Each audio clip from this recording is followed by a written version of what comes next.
Buongiorno e ben ritrovati con il TG Flash di New Sicilia. Di seguito i titoli più importanti della mattina. La società internazionale di rating Standard & Poor's ha alzato l'indice di affidabilità della regione siciliana da BBB a BBB+.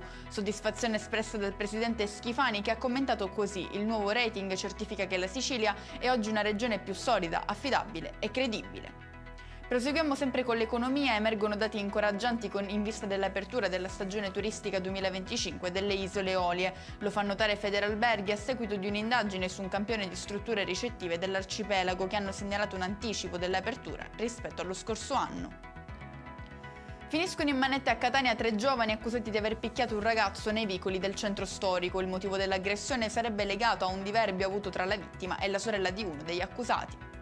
Ci spostiamo a Licata, in provincia di Agrigento, dove un giovane è stato arrestato per aver sparato a un uomo di 50 anni. Al culmine di una lite per futili motivi, l'indagato avrebbe estratto una pistola e aperto il fuoco contro la vittima, colpendola alla gamba.